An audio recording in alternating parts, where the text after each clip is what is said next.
I've picked up on a strange phenomenon with all of my Audi R8 rebuild parts. This box just showed up from Latvia. I've got braces from Stevensville, Maryland, liners from Alberta, Canada, engine H-brace from Stevensville, Maryland, Spartansburg, South Carolina on some of these fender liners.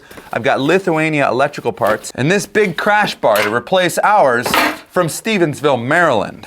What's going on in Stevensville, Maryland? They're actually only about 140 miles from here, and I need parts. 6:32 in the morning. How is there traffic? Oh, don't worry, I'm not going anywhere.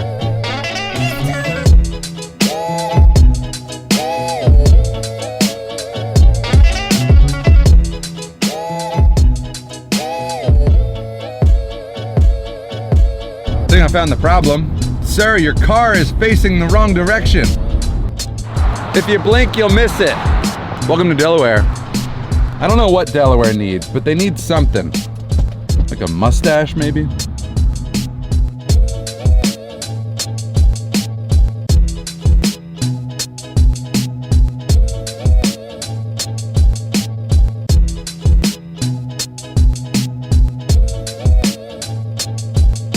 I wasn't kidding. Welcome to Maryland. We drove all the way to Maryland to come here to Lisi Parts. Here they have a warehouse littered with Audi R8 parts, all from the salvage yard. They buy cars like I do, except what we do with our cars is a little different. They're specialists at taking a car that looks like this, and then they dismantle the entire thing so they can sell parts like this. But what's behind this door is a salvage heaven. The part that I'm here for is too cumbersome to ship, or at least it would cost more to ship it than it's even worth. Whether Mopar, Porsche, or GM, they have anything you'd ever need, like this engine for an Audi R8.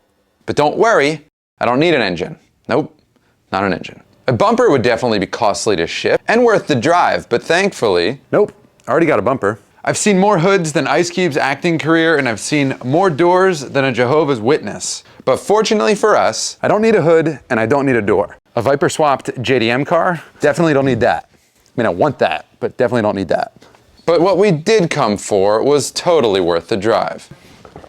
I need seats. I need seats bad. Ideally really bright ones. And I'm thinking red's our color.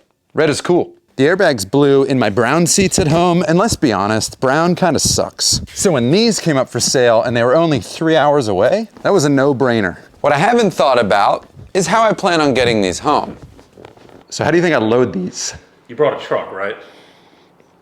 Yeah, all right, we'll do that. There is an art to buying repair parts for these cars. Because I work in such a small garage, I can't buy all the parts at the same time. I find ways to buy the parts as I'm going to need them, so I don't fill my small garage with parts that I can't use right away. First, I buy the parts to get the car running. And once I know that the car runs, I go back and buy all of the most expensive parts. Because you don't want to buy those parts until you know you have a project that's worth investing in. And our R8 is definitely worth fixing. The irony is that although I need these seats, I still have suspension and bodywork to finish before I can move on to the interior. But sometimes that's just the way it goes. Between you and I, it was kind of an impulsive purchase. But remember, part of the fun. When my car was in its famous accident, the airbag blew in the driver's seat. My initial plans were to fix that airbag. I even purchased a new one. But then I had second thoughts about how cool brown on black looks, or how cool it doesn't look. I then had third thoughts about my abilities to stitch this back together, and then fourth and final thoughts about outsourcing the project and waiting an unknown amount of time to get them back. So now we have red seats for whenever we actually need them. What I do need is to figure out why this car has no coolant in it, because I can't run the car for any extended amount of time. Oh yeah, there's nothing there. But why? I do have an idea about where our problem might be. Behind this broken panel right here looks to be an oil cooler, and I think it's leaking. In order to get access to that oil cooler, you have to disassemble the entire left side of this car. It helps significantly to have the car raised off the ground This way we can see the rest of the damage up close. The jack barely fits under our ultra-low Audi R8. So lifting it just a few inches gives us an opportunity to get the car back on our wheel dollies. The wheel dollies buy us another inch, and it really is a game of inches. Because now with the car sitting on the wheel dollies, because we bought ourselves that 3/4 of an inch that we desperately needed to fit our car on the quick jack lift, which may be the best $1,600 I ever spent in this garage. With the Audi up in the air, we can much more comfortably work on our car. And as of late, I have been all about my comfort. I have nowhere to put these seats. Check it. You know, every time I work on my Audi R8, I seem to break something. Today I broke the rocker cover mount and all of the clips attached to it. By the end of this project, I should have that drive to Maryland pretty well memorized. This is what I broke. Now we have a more personal look at the oil cooler. It's broken right here, among other places. There's only one bolt holding it in. Thankfully, this part didn't break, or the oil cooler would have been left behind at the accident. I am a little nervous to pull this oil heat exchanger out of the car. It's not just oil that runs through the heat exchanger. I'm pretty sure that coolant also runs through this. Why is it double boxed? Oh, that's why it's double boxed. It's covered in oil. See, that's what I'm saying. This has an opportunity to be a total mess. They tried their best. I can appreciate that. Oh man, this is a total mess. I need gloves. That makes me think when I disconnect the lines from this oil cooler, oil's gonna get everywhere. I wanna do an oil change anyway, so we might as well drain as much oil as we can from the motor now before we disconnect the oil cooler. Now, I don't want a warm engine. A warm engine would require coolant. We have no coolant. That's why we're here. Now, this is only one of 4 drain plugs on this car. I'm not exactly sure why bolt doesn't wanna come out. I think it might be stripping, which is awesome. Oh, there's oil. Nice to see that the engine has oil in it. Oh no, I got oil on my nice shirt. One of my goals in 2024 is to ruin less clothing. For whatever reason, everything that I wear out here seems to stay out here. You know what I mean? So we can test our theory on how messy this will be by removing the hose clamps and then gently twisting off the hoses from the oil cooler. Yep, just as we suspected, full of coolant. Fortunately, there's a tool specifically designed for this application. It's literally called a hose pinch plier. They have one job. Pinch the hose. You do as the name implies, you pinch the hose. And then next, when you remove the hose, you may have a little bit of backfill fluid that spills out. And if there are any other hoses supplying the area where you're working, pinch them off too. I'll have that oil cooler out in a second, and this is the replacement going in. Believe it or not, this one's okay. For some reason, it's pretty nasty. In the corner of my garage over here, I keep a pretty cool piece of equipment. This is a parts washer. It's filled with Simple Green degreaser. Sometimes parts show up and I feel like I overpaid for them when they arrive. Sometimes a little wash goes a long way. I think people question if aluminum and Simple Green can be mixed, but as long as this doesn't sit too long on this aluminum, we should be fine. So this is the oil cooler I just pulled out of the parts washer. It's pretty darn clean, but if you compare it to the oil cooler that I just pulled out of our car, it's really clean. With the new unit installed, we can fill this with coolant and oil, and the car will be road ready, not just forward, backward, 10 feet ready, but actually ready for like a real drive. Then we'll actually take the car to the Audi dealer and see if the suspension aligns. The caps are a cute touch, although they didn't really do anything, did they? The box was full of the oil that leaked out.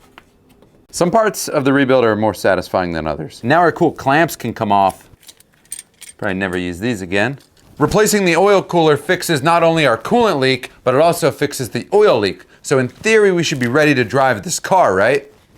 Nope. There's still 2 things in this area wrong that I've been keeping from you. Probably should have told you about this stuff sooner. It's really amazing just how many parts can break after a car has been in an accident. You think you've found everything, and even after you reassemble the car, you can find surprises. So underneath this brake caliper, and a little deeper underneath the brake rotor, is a new problem. So the part that's bad on our car is the hub bearing. And this is the hub bearing. It's probably broken from the accident. I knew this last week before I drove this car, but my desire to drive the car was greater than my desire to drive it safely. So now I have to remove all of the rebuilt suspension that I installed last week. But suspension and bearings are not a place to cut corners. We're talking about between 400 and 500 horsepower, transferring from the motor to the tires through this bearing. It's a subtle finding, but it is a finding at that. This is the old bearing, this is the new one. And if you listen close, there's a little bit of play in this one. And in the new one, it just sounds like a good idea. Have I told you about my parts washer yet? It's always just a little bit less effective than you'd hope. There are a lot of places to save money in these rebuilds, but a bearing is probably not the right place, but don't worry, we'll find more places. Before we put that bearing and suspension back in, there's something else you gotta see. This heat shield is really beat up, and I was considering reusing it. It's just a heat shield. We should at least take it out and iron out some of those creases. But upon further yanking, it's pretty much destroyed. And even sadder than that is what I found behind it. That is the engine H-brace, and there shouldn't be a big chunk missing out of it. So I decided to not only install a beautiful brand new heat shield, but we're gonna replace that cracked H-brace as well. I'm really hoping that this is the last time that I'll be reinstalling our rear suspension. The H-brace and the heat shield can be installed from the inside of the engine bay. All I'll have to do is take the entire engine bay apart. So for now, I can reinstall our brake rotor, I can reinstall our brake caliper, and last but certainly not least, some new to us, thought this was gonna be more exciting, Audi R8 wheels. So these are not the final wheels that will be on this car, but I just couldn't take the Lamborghini wheels for another second. Do these not fit?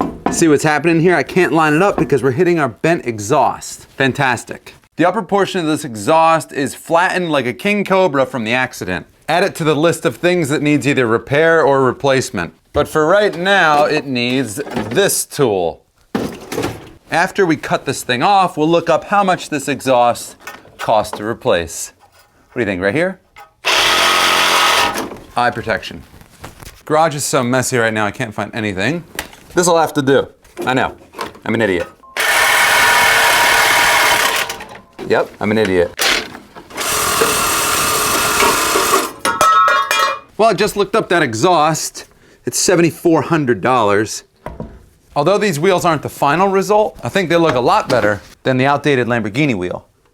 Now this time around, lowering the car does represent closure from all of the suspension repairs that we had to make on this Audi. We have a lot of work to do, but this is a cool looking car. So now we know that there was coolant in the car, it was just low. That means there's no funny procedure to fill the car. I just need to top off the fluid in the reservoir. Half of what I'll add is just coolant concentrate. It's really thick. 1 liter of concentrate, followed by a liter of distilled water. You just hope that there's no coolant draining all over the floor. Now we can approach the oil the same way since we drained most of that. So if we can get these fluids refilled, we can be confident that this car will remain a runner and a driver for the rest of the rebuild. Cool.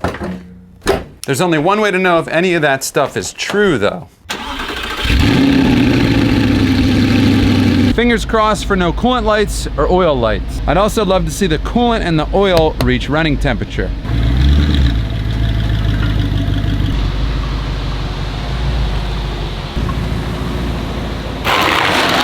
Oh, God. What's up, dude? All right? Yeah, I'm all right. Cool. Little bit of good news, we're basically at running temperature and the oil is registering, it's also increasing in temperature. We're slinging rocks into the car from the outside. That's what I'm talking about, cruising around in my favorite car. A little jacked up still, but it's my favorite car. I think it kind of rips. What's up? How you doing? How's the car look? It's got a lot of work left to do. Well, hey, have a nice bike ride. All right, see ya. Hell yeah, neighbors are cool.